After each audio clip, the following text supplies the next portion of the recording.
Back to the Mr. Excel Netcast. I'm Bill Jelen. Now, I've been asking for people to call in with some calls so we can keep the Netcast going. If you have an Excel question, you can call 866-581-0221. Leads to voicemail. Just leave a voicemail. Say, hey, this is Joe from Boston, and give us your question. We'll try to get to it on a future Netcast. I have a great question today from Ken in Chicago. Let's listen. Hi, Bill. This is Kevin from Chicago. I have a question for your Netcast. Is there a way to build a formula that would make Excel show the date of every second Tuesday in November? Wow, that's a great question and a really hard question. Let's see if we can walk through it here in the Netcast. I set up a worksheet. I've entered 1988 here in Excel, and I'm going to grab the fill handle and Control, click, and drag so I can fill in the years. I'll go up to 2007. And now I'm going to use the date function. The date function, equal date, is going to ask for a year, a month, and a day. Well, the year that I want is that number over there in column A. The month I know is November, and the day, this is an interesting one. I know that it's going to be at least the 8th. The second Tuesday, the earliest that could be, would be the 8th of November. So I'm going to ask for the 8th just kind of as a temporary formula and see what we get.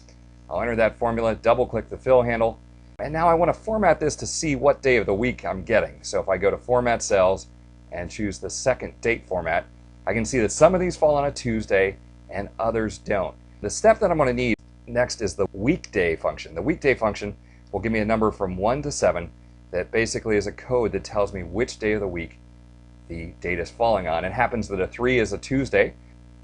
So if I have an answer there of 1 or 2, I know that I need to either add 2 or 1 days in order to get to the result. If I have an answer that's greater than 3, so in other words, the 8th of the month falls on a Wednesday or beyond, I'm going to have to add a few more days to get up to the next Tuesday.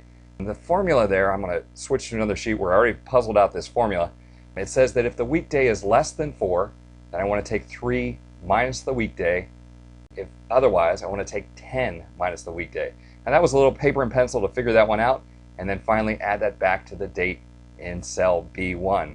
Enter that formula, copy it down, and we will have the date that basically is the second Tuesday of every November. Now, that's really hard. It is a solution. It would be really nice if we had some sort of a function right on the menu that was able to give us the second Tuesday of every year in November. Unfortunately, we're kind of stuck with this horrendous formula. But Ken, thanks for the call. Anyone else, if you'd ever like to call with an Excel question, frankly, hopefully easier than that one, give us a call, 866-581-0221. And I know, with 3,000 people out there watching this Netcast, someone right now is saying, Bill, you missed something completely obvious. There's an easier way to do that. Give me a call at the same number, 866-581-0221. If you have a better way to figure out the second Tuesday of every November, give me a call and we'll get you on a future Netcast. Thanks for stopping by. We'll see you next time for another Netcast from Mr. Excel.